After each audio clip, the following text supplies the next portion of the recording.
हरदा पंचायत के लिए चाहे वो कोई भी पद हो, तो सबसे पहला आप 5 काम जल्दी में थोड़ा गिना दीजिए कि वो क्या करने वाले हैं।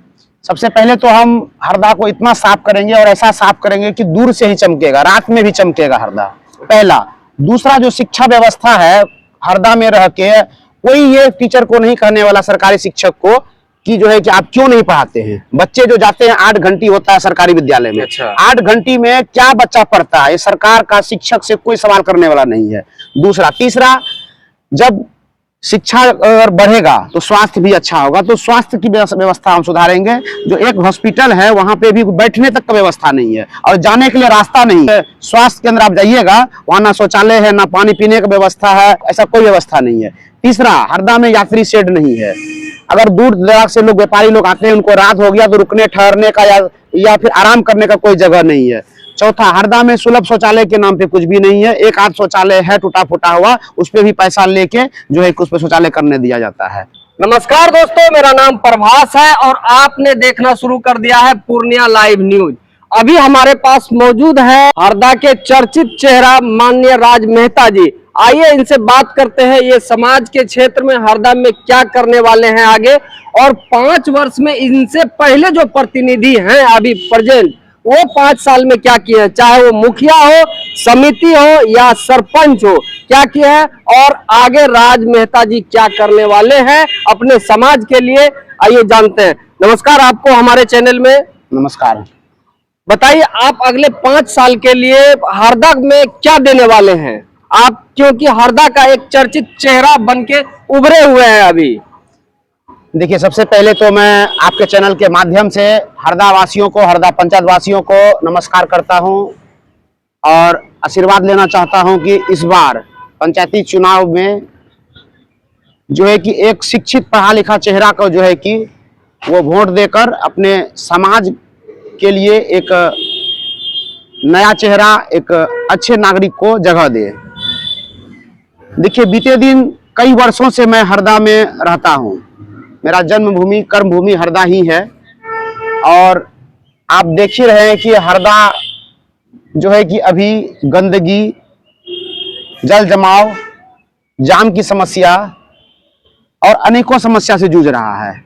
अच्छा, आप हमको ये चीज बताइए कि हरदा में जो वहाँ पे जाम की समस्या और दोनों बगल जो दुकान की समस्या लगी रहती है, वो क्या उसको प्रशासन निपटाना नहीं चाहती है या फिर हरदा बाजार को चमकाने के लिए जाम लगा के रखा जाता है? देखिए, वहाँ पे कुछ लोग जो हरदा बाजार के जो हटिया की जमीन है जी, उसको अपना जमीन समझ के, उसको अपना जागीर समझ के जो है कि वो छेके हुए हैं, जिस कारण से वहां पे जो हटिया लगना चाहिए वो हटिया वहां ना लग के एनएच के किनारे, या कह सकते हैं कि एनएच पर ही हटिया लगता है। जो एनएच का जमीन है 200 फीट, वहीं पे हटिया लगता है और इस कारण से जाम की समस्या, कचरा का समस्या और दुर्गंध का समस्या व्याप्त है। आपको देखा जाता है बार बार हरदा पंचायत में अक्सर कि आप कोई छोटा मुद्दा हो या कुछ मुद्दा हो लेकर के आप जो है हर एक वक्त लोगों के बीच आप खुलकर आते हैं, खुलकर रहते हैं।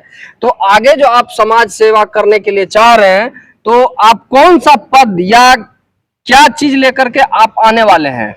देखिए, समाज सेवा के लिए कोई पद होना आवश्यक नहीं है। जरूरी नहीं है कि हम जीत के आएंगे तभी समाज सेवा करेंगे। समाज सेवा पहले से भी कर रहे हैं और आगे भी करते रहेंगे।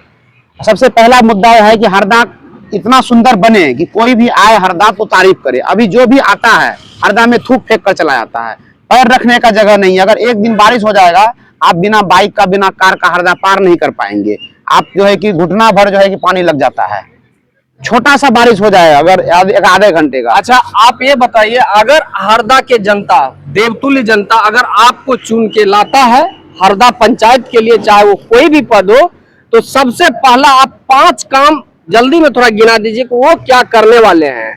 सबसे पहले तो हम हरदा को इतना साफ करेंगे और ऐसा साफ करेंगे कि दूर से ही चमकेगा, रात में भी चमकेगा हरदा, पहला।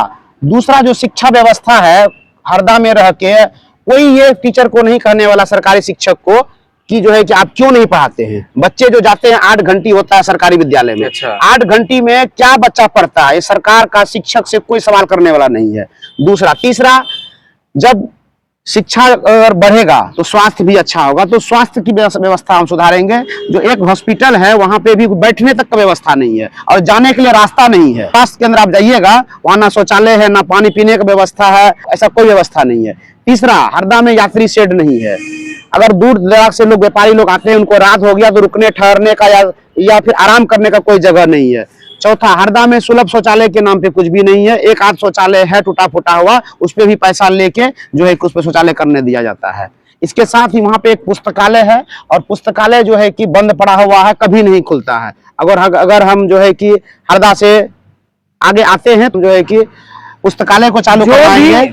अगर आप मान के चलते हैं कि अगर आप चुन के आते हैं हरदा पंचायत के लिए, तो जो भी बेसिक काम है, जो आदमी को मूलभूत सुविधा प्रदान कर सके, सबसे पहले आपका प्राथमिकता रहेगा उसको लाने का। तो तब तक के लिए आप बने रहिए पूर्णिया लाइव न्यूज के साथ। धन्यवाद।